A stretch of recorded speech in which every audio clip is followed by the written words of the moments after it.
Se escucha todo. Bueno. Hola, buenas noches a todos.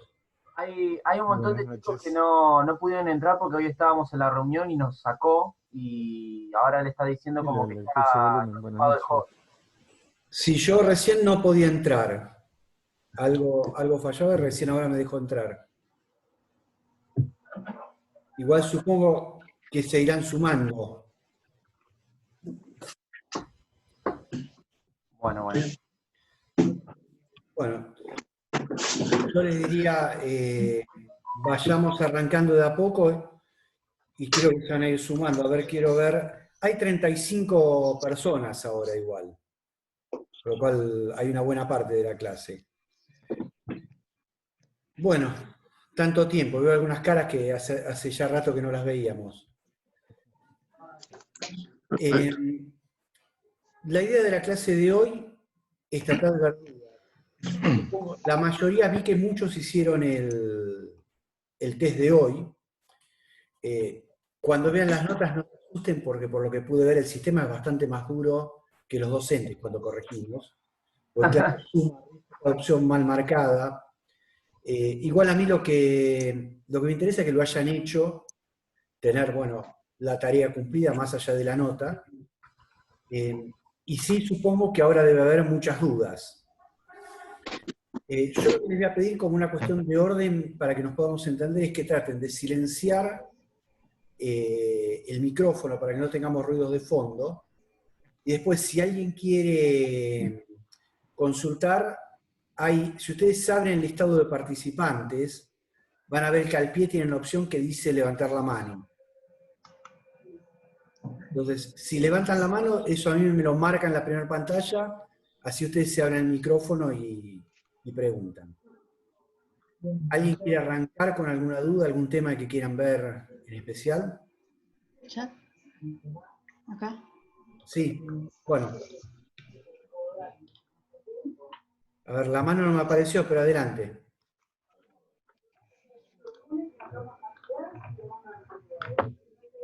Chicos, lo que sí les pido es tratar, el que no está hablando, de cerrar el micrófono. Porque somos muchos, si no el ruido de fondo no nos deja escuchar. Bueno, alguien iba a hacer una pregunta. Acá, a ver ahí. Cliqué a ver qué hace ahí. No. Nadie, no se animan. A ver, bueno, acá alguien lo escribe por el chat. A gusto, el que quiere escribe por el chat, el que quiere lo consulta verbalmente. Me pregunta sobre responsabilidad de los socios en las sociedades de la sección cuarta. Esto, primera salvedad, si alguien está trabajando con un libro viejo, chicos, veo unos cuantos que están con el micrófono abierto y el tema es que no dejan escuchar a los demás. Saben cómo silenciarlo, ¿no? Abajo a la izquierda tienen la opción de silenciar. Responsabilidad de la sección cuarta. Esto, primera salvedad, si alguien está estudiando con algún libro viejo, tengan en cuenta que esto cambió en el 2015. Con lo cual, todos los que tengan manuales o libros o apuntes o lo que tengan anterior al 2015, no se fíen porque cambió totalmente. ¿Qué dice la ley? En todas las sociedades de la sección cuarta, que ¿cuáles son? Sociedades de hecho, irregulares, sociedades, lo que antes eran sociedades civiles, que ahora no están más en el Código Civil. También me entran acá cualquier sociedad atípica. Entonces, todas estas sociedades que ahora se rigen por la sección cuarta, tienen un nuevo régimen de responsabilidad. Artículo 24, para que se orienten. ¿Qué dice este régimen? Que responde en forma mancomunada e ilimitada. ¿Qué quiere decir mancomunada? Repaso de obligaciones. Mancomunada quiere decir que cada socio responde por su parte y no por los demás. O sea, si tengo 5 socios, cada socio responde por un quinto de la deuda. Acá no sé, Imer Andrelo, ¿vos levantaste la mano para preguntar algo? Sí, doctor, en el cuestionario había una pregunta justamente sobre esto que decía las sociedades civiles antes de la reforma del 2015. Yo no sé si esa respuesta era una de las correctas o no. A ver, no me acuerdo exactamente lo que decía la pregunta, pero las sociedades civiles constituidas. Hoy no se puede constituir una sociedad civil, pero hasta el 31 de julio de 2015 había muchísimas. Y obviamente las que había siguen existiendo. Nadie las va a disolver. Hay sociedades que tienen inmuebles, hay estudios profesionales que funcionaban como sociedad civil. Entonces, siguen existiendo. ¿Cuál es? ¿Por qué normas se rigen? Sección cuarta de la Ley de Sociedades.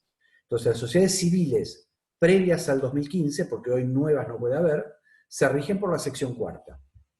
¿Cómo es la responsabilidad de los socios de todas estas sociedades? De hecho, atípicas, civiles, todas estas sociedades. La responsabilidad es simplemente mancomunada. ¿Qué quiere decir? Se reparte la obligación entre todos, pero no responden por el total. Si, por ejemplo, un acreedor de la sociedad reclama 1 millón de pesos, son 5 socios, le puede reclamar 200.000 a cada uno. El socio que paga sus 200.000 pesos se libera. No tiene por qué pagar lo que deben los demás. O sea, eso quiere decir no hay solidaridad. Ahora, si hay ilimitación, ¿qué quiere decir que la responsabilidad es ilimitada? Que no hay límites. O sea, si se debe 1 millón de pesos, son 5 socios, cada uno responde por 200.000. Y no puede decir, no, yo limito mi responsabilidad a 50 o a 15. No, responde por los 200.000. Y si viene cualquier otro acreedor, le tiene que pagar su parte. ¿Se entiende, háganme aunque sea con la cabeza, la distinción entre limitación o ilimitación y solidaridad, que son cosas distintas? Repaso. Solidaridad entonces es que todos respondemos por el todo. Si esto fuese una sociedad colectiva, entonces en una sociedad colectiva hay solidaridad, quiere decir que el acreedor lo reclama al socio que quiere, a uno, a otro. Al socio que él tiene ganas, la reclama el total. Después entre los socios repetirán. En cambio, cuando es simplemente mancomunada, como la sociedad de sección cuarta, no. Cada socio responde por su parte. Pero esto es un poco repaso de obligaciones, ¿no? Entonces, esta es la regla general. Simplemente mancomunada, ilimitada, y después, en el punto que la doctrina no se pone de acuerdo, es si hay subsidiariedad o no. ¿Qué es subsidiariedad?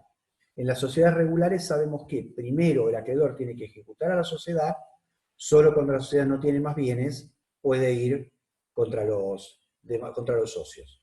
¿Sí? Esto es una sociedad regular. En la sociedad de hecho o en la sociedad de sección cuarta, ¿pasa lo mismo o no? Les diría que la doctrina está repartida, la mitad dice una cosa y la mitad dice otra, y como todavía es norma nueva, yo no tengo antecedentes. Si me preguntan a mí, yo creo que no hay subsidiariedad. Yo creo que la lectura de la norma no me dice.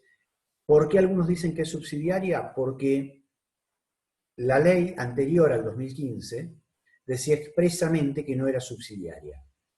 Cuando se reforma todo el capítulo ahora no dice nada. Entonces muchos dicen, si lo hubiesen querido mantener, mantenían la norma. Pero lo cierto es que se cambió todo un capítulo entero. Entonces se redactó distinto. Yo creo que la no subsidiariedad, que no esté escrita expresamente, no la elimina.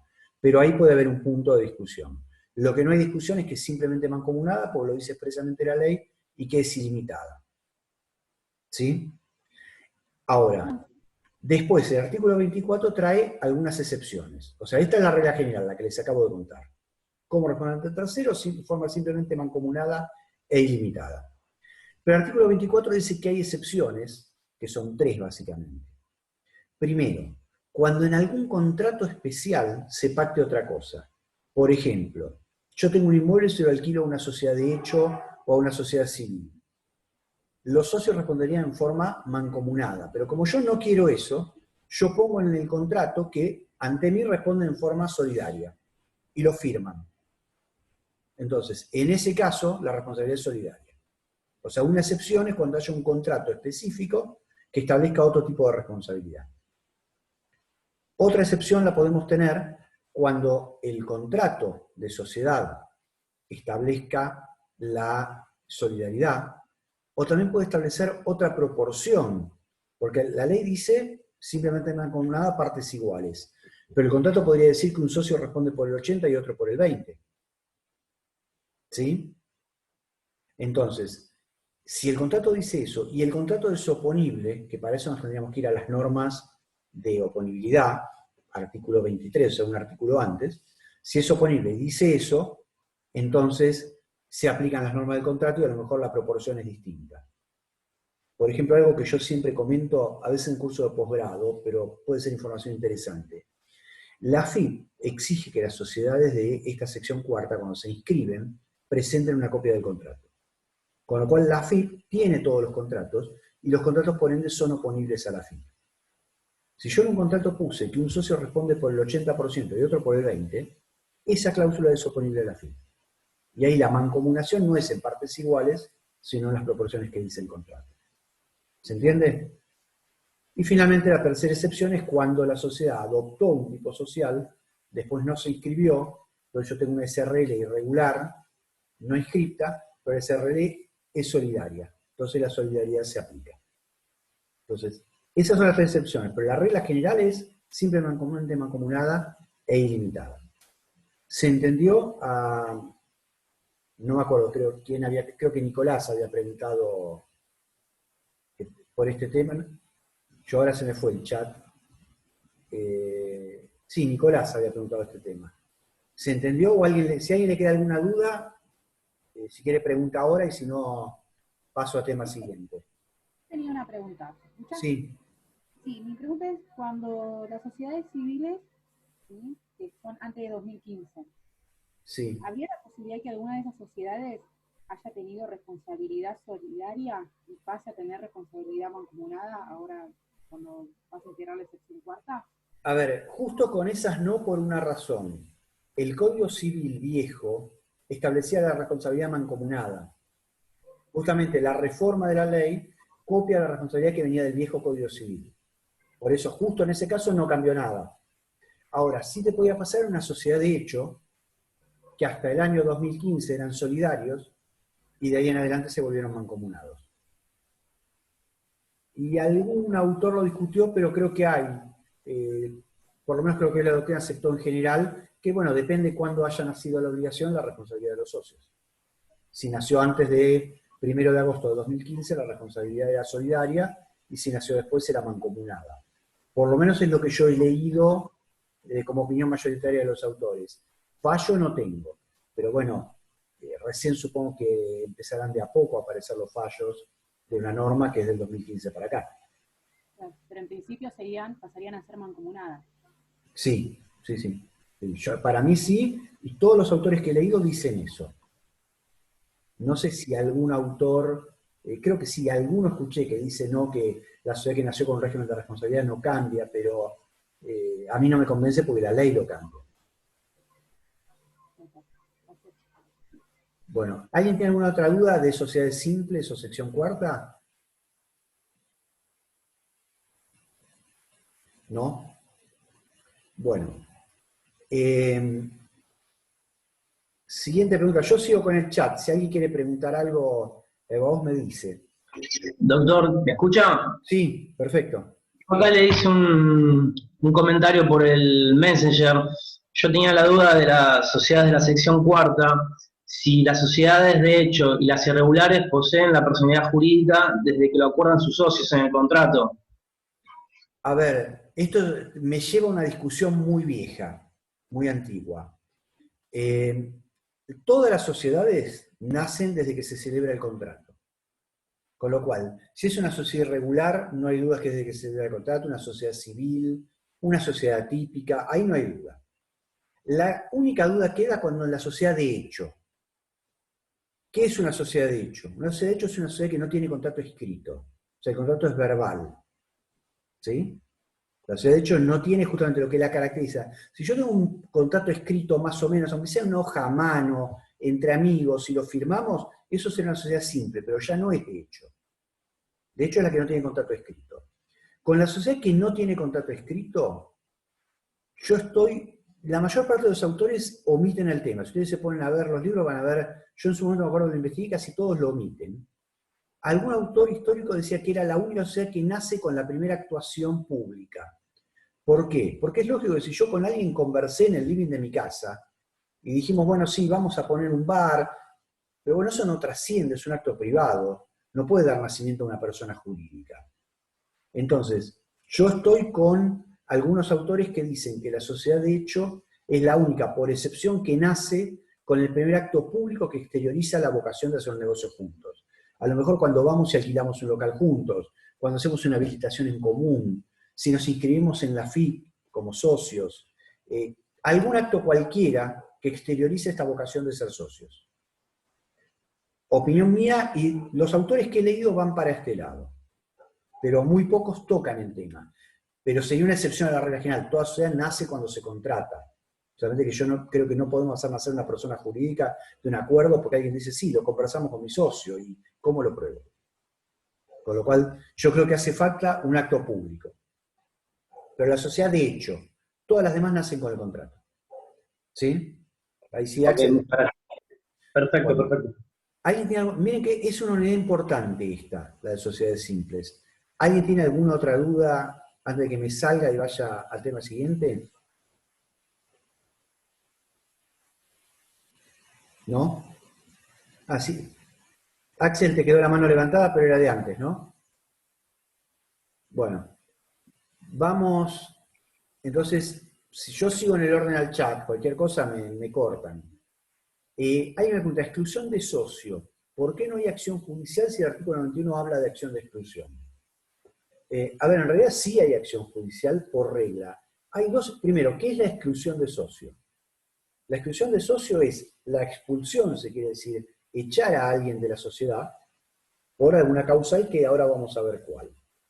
Y hay dos regulaciones de la exclusión de socio, o dos causales. Primero, la del artículo 91, que es la causa grave. ¿Qué es la causa grave? Un socio que está atentando contra la sociedad. Y primera razón, esta corre en todas las sociedades, salvo en las sociedades por acciones, donde la ley dice que no hay exclusión. Entonces, ahora, como es por justa causa, el artículo 91 habla así, justa causa, obviamente si el socio a ser excluido la niega, voy a tener que iniciar una acción judicial para excluirlo. Sí, Imer, ¿levantaste la mano? Sí, doctor, ¿la causa grave es el socio que tiene que ver con el socio que tiene un interés contrapuesto o tiene que ver con otra cosa? A ver, podría ser el interés contrapuesto. Si vos vas a buscar jurisprudencia de exclusión, siempre han sido causas muy graves. A veces es interés contrapuesto, a veces simplemente, no sé, un enojo, un odio que lo lleva a jugar en contra de la sociedad. Había un viejo fallo de un socio que había denunciado a la sociedad ante la FIP, pero por una denuncia que después se probó que no había tenido sentido. O sea, un socio que juega en contra de la sociedad o que impide que la sociedad funcione. Entonces, esos son los supuestos de exclusión. No hay muchísima jurisprudencia, ¿por qué? Bueno, no te olvides que hasta ahora cambió un poco la tendencia, pero hasta hace pocos años en la Argentina el 80% de las sociedades eran anónimas. Y en las sociedades anónimas la exclusión no se aplica. Con lo Doctor, cual, perdón, ¿le puedo hacer una pregunta? Sí. Yo justo hice esa pregunta, mi nombre es Silvia. Cuando me corrigieron la guía, a mí me pusieron que no hay una acción judicial, y ahí me generó la duda, pues yo había puesto que sí. A ver. Y entonces me quedó la confusión del artículo. Claro, no, a ver, yo no me acuerdo ni tendría que repasarla después. A ver, si es un caso puntual, una pregunta, la vemos por mensaje, pero no hay acción de exclusión cuando es la exclusión, yo no llegué a explicarla. La que es por justa causa requiere acción en tanto y en cuanto el excluido niegue la causa, que es lo que va a pasar normalmente. Ahora, está la exclusión por falta de cumplimiento de aportes. Cuando un socio no cumple con sus aportes, también se lo puede excluir. Y esta exclusión no requiere acción, puede ser un hecho objetivo. Y al revés, si el socio lo cuestiona, él tendrá que iniciar una acción. Pero los demás socios lo pueden excluir, en realidad la administración lo puede excluir de plano sin acción judicial. Cuando estamos hablando de la acción de exclusión por falta de aportes. No sé la pregunta de la guía a qué iba. No, es que no aclaraba, por eso. No aclaraba, pero ahora me queda claro. Si es por una causa grave, sí. Si la del niega 91 la causa, requiere acción. Si niega la causa. Y en la otra, si es por los aportes, no requiere acción. La de falta de aportes, que es el 40 y pico. ¿No? El 30 y... Daniel, buen día, sí. Buenas noches. Sí, era la... hola, era, sí, aclaré en esa la exclusión por falta de aporte, que no hay que confundir el 37 con el 91.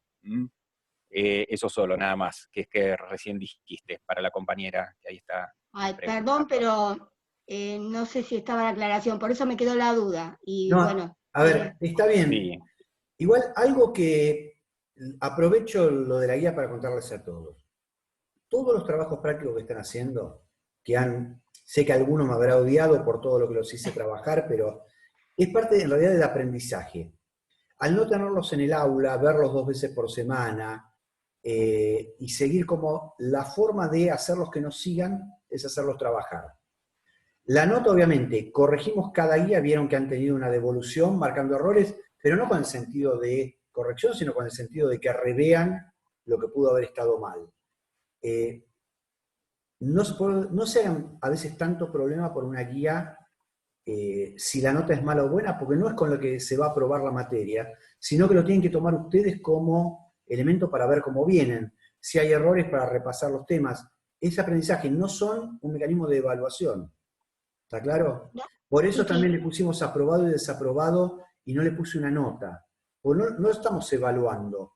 La facultad, no sabemos todavía cómo va a ser la evaluación del cuatrimestre, lo va a definir la facultad, y haremos lo que la facultad diga. Vamos a contemplar el trabajo que han hecho, que están trabajando. A ver, yo estoy sorprendido del nivel con el que están trabajando. En el sentido, están haciendo casi todos los trabajos, la gran mayoría. Me ha tocado cursadas con los alumnos en clase y que vienen a clase menos gente de la que ahora está haciendo los trabajos.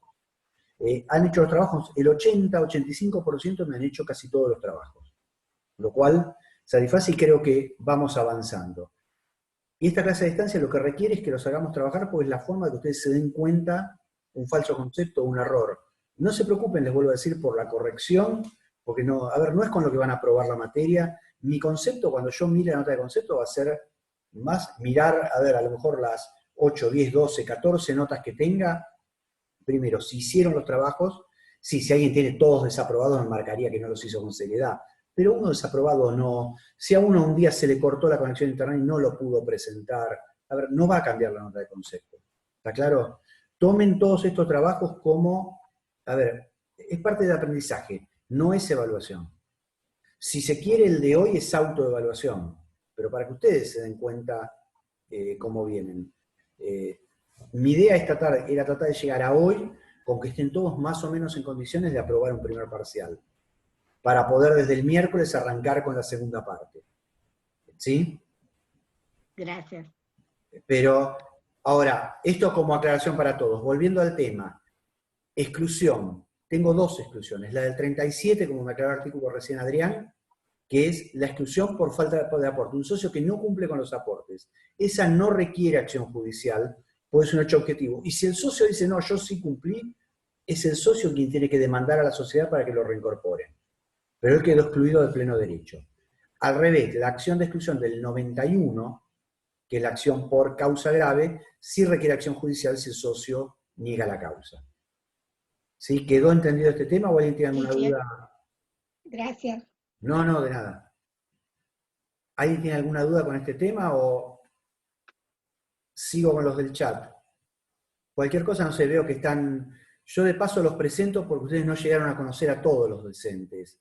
Está Daniel Canevelli, que es docente, pero justo la primera semana no llegó a ir. Adrián sí lo conocieron. Y Cecilia, acá la tengo en la pantalla, Cecilia Ribeiro, que tampoco llegó a ir a dar clase esa primera semana. Les pido además, si a mí se me pasa algún tema del chat, me avisan. Yo lo trato de seguir. Hay 2 preguntas vinculadas a sociedades constituidas en el extranjero. A offshore. Entonces, primero una explicación. ¿Qué es una sociedad offshore?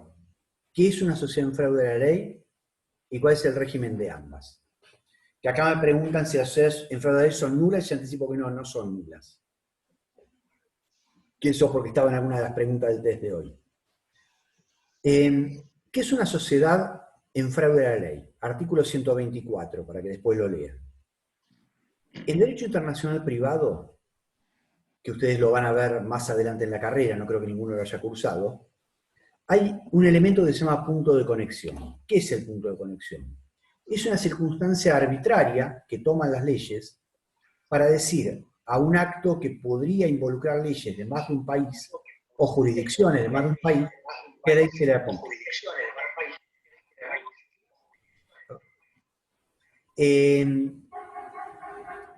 Entonces, la ley toma un acto. En el caso de sociedades, ustedes lo habrán estudiado, que la ley toma como punto de conexión el lugar de constitución.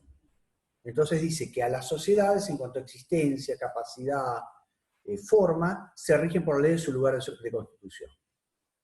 Ahora, ¿qué pasa? El lugar de constitución podría ser alterado por las personas. Por ejemplo, yo voy a hacer con un amigo mío, vamos a poner un bar en Lomas, pero vamos y constituimos a la sociedad en Uruguay.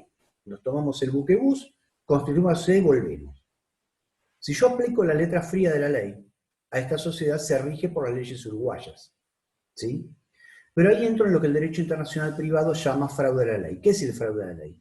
Engañar a la ley en relación al punto de conexión. En los años 70, principios de los 80, mientras no hubo divorcio, eran famosos los matrimonios en México o en Paraguay. ¿Por qué? Porque se podían divorciar. Entonces había gente que nunca había pisado México y se casaba en México incluso por poder, no viajaba a México. Eso era fraude a la ley, o sea, era engañar a la ley en cuanto a lograr la aplicación de la ley que yo prefiero, engañándola en cuanto a las circunstancias. Otro caso era, por ejemplo, un testamento que se hacía en Italia porque la legítima era menos exigente que acá. Entonces yo en Italia podía disponer de más bienes de los que podía disponer en la ley argentina. Entonces el derecho internacional llamaba fraude a la ley a este engaño a la ley. O sea, mentirle a la ley para lograr que se aplique una norma que no era la que me correspondía. En sociedades, ¿cómo se comete el fraude a la ley? Yendo a constituir la sociedad un lugar que no es ni donde nosotros vivimos, ni donde vamos a trabajar, ni donde vamos a tener la actividad. Entonces, el artículo 124, que yo siempre pensé que aunque no estuviera, también se aplicaría por principios generales de derecho y por normas del Código Civil en aquella época y del civil y comercial hoy. Si yo engaño a la ley y simulo una constitución en un lugar donde en realidad lo único que hago es lograr una ley, no se aplica esa ley sino la que yo intenté evitar. Esto es lo que dicen las normas de derecho internacional privado. ¿Qué dice el 124, si ustedes lo leen?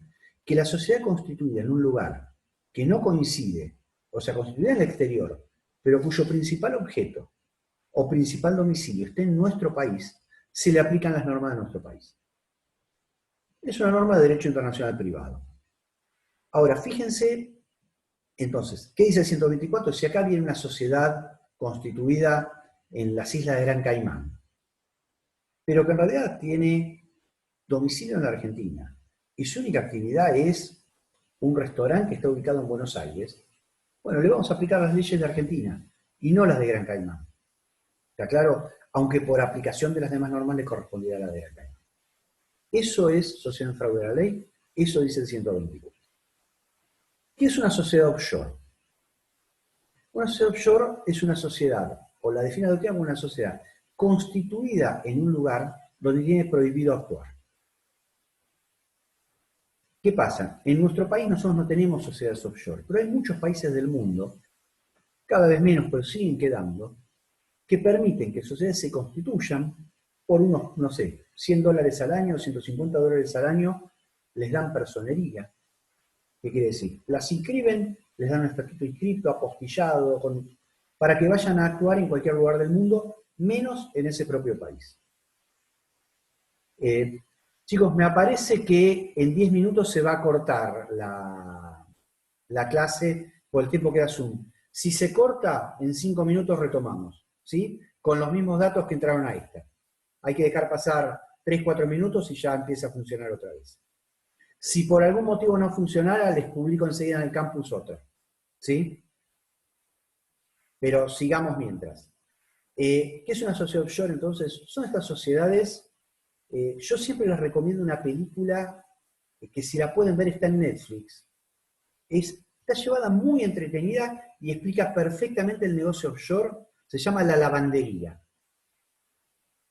Les aconsejo, realmente es muy muy buena, está hecha llevadera porque tiene hasta una parte de ficción, como si fuese novelada, pero a su vez es casi un documental en cuanto a cómo funcionan las sociedades offshore en el mundo. Es una película, no sé qué origen es, pero no es nacional. Si pueden, véanla porque van a entender ahí lo que es un offshore. ¿Qué pasa? La offshore se confunde a veces con la fraude a la ley porque está constituida en un país donde no puede actuar. Por prohibición legal o a veces porque porque no hay prohibición legal, pero en ese país no tiene nada que hacer. Hay islas de 400 metros cuadrados que constituyen sociedades, donde la sociedad no tiene nada que hacer porque no hay comercio en esa isla.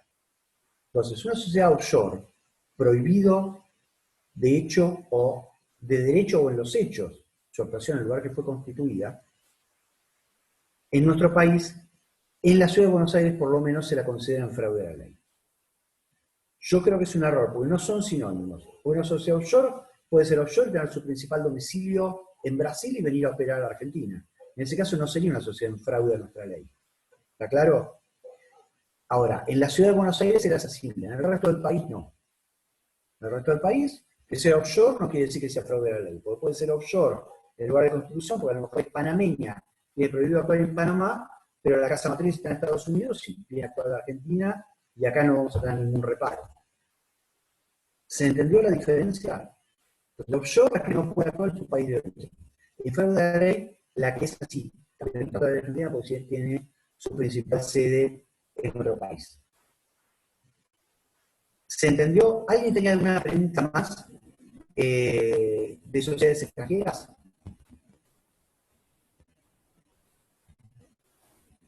¿No? Me pareció que esto algo más en el chat, pero ahora hicieron más preguntas abajo y se me fue. Perdón, ¿le puedo Doctor, hacer una pregunta? Sí. Yo tengo la duda, pero si constituyen una sucursal en nuestro país, ¿sí? Sí. No sería una sociedad local, ¿no es cierto? No se le impondría por eso. Pero en cuanto a su forma y a su existencia sería del lugar de constitución, aunque tenga una sucursal en nuestro país, y para el funcionamiento, sí, nuestras leyes.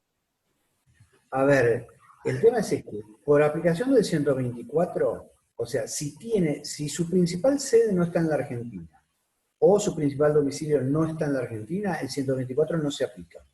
Después léanlo, van a ver que el 124 tiene dos supuestos. Si no cuadra, no se aplica. Ahora, las sociedades offshore, ¿qué hacemos con la offshore?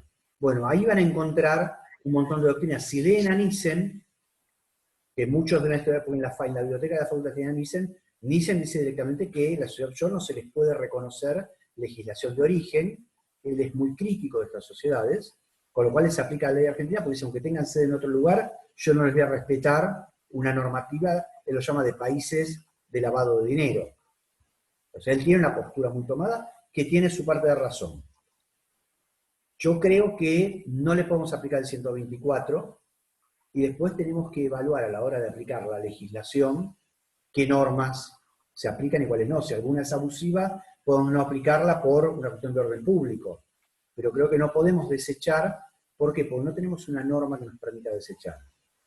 A lo sumo podemos evaluar si decimos, bueno, no engañó a nuestra ley, pero sí engañó a la ley de Brasil, y si discutimos si se aplica la ley brasileña o no, hay que ver el caso concreto. Lo que yo creo es que no le puedo aplicar el 124 lisa y llanamente en offshore, solo por ser offshore. A ver, opino yo, los que siguen a Nissen van a ver que Nissen opina que sí. ¿Está claro? Con lo cual es materia discutible. Hoy, en Capital Federal, creo que Santa Fe tienen la postura de que a todo offshore se le aplica el 124. En la mayor parte de las provincias no. Por ejemplo, Buenos Aires no. Gracias. No, de nada. Alguien creo que también iba a preguntar algo. Sí, Imer. Doctor, la definición de las sociedades vehículo, la explicación. Sí, yo hoy, no sé si a vos, alguien se la dio hoy en el foro, pero te lo explico. Vinculado a lo anterior, en el 2003, cuando el doctor Nissen fue inspector de justicia, como lo es ahora, pero cuando entró por primera vez, él lo que exigió es que cuando venía una sociedad a inscribirse en la Argentina, diciendo, bueno, yo vengo a poner una sucursal, pero mi principal sede está en otro país, decía, bueno, usted demuéstreme actividad en su país de origen, porque si no me la demuestra, yo considero que usted es fraude a la ley y le aplico el 124. ¿Se entiende? Entonces, ahora, había muchas sociedades muy grandes, me acuerdo que una fue Volkswagen, por decir sociedades muy grandes, que la sociedad que venía a actuar a la Argentina no tenía actividad en Alemania ni en ningún lugar.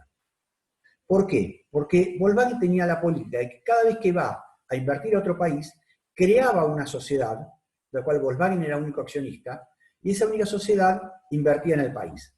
A eso la doctrina lo llama sociedad vehículo. Una sociedad donde no se oculta a nadie, pero por una cuestión de orden administrativo se la utiliza para actuar en otro país. Entonces, salió una norma que dijo, reconoció a las sociedades vehículo y dijo, bueno, si el que viene a inscribirse a Argentina reconoce que es una sociedad vehículo, cumple con los requisitos si me demuestra la actividad de su controlante. Entonces, esta sociedad vehículo, que a lo mejor se llamaba Volkswagen para Argentina, constituida en Alemania, decía, bueno, yo no tengo actividad en Alemania, pero mi propietario, que es Volkswagen, bueno, tiene toda esta actividad que la pruebo en 2 minutos. Y acá se aceptaba ese mecanismo. Entonces la sociedad de vehículo nació con esa idea. La sociedad creada al solo efecto de invertir en otro país, como una sociedad intermedia. ¿Sí? Y acá se aceptó ese régimen siempre y cuando sea claro quiénes son los accionistas. Que no que la sociedad de vehículo sea como una cáscara para ocultar al verdadero accionista. Pero entonces no es una offshore, sino que es otra empresa. No, es otra cosa. No, la sociedad no de vehículo no es offshore, porque si fuese offshore, la offshore oculta al accionista. Entonces no claro, es o sea, aceptada. la sociedad que invierte no es offshore, no es que una offshore a través de la sociedad que constituye acá, que la utiliza de vehículo, invierte en el país. A ver, no es, pero si fuese un offshore, pero pese a ser un offshore, blanquea la sociedad.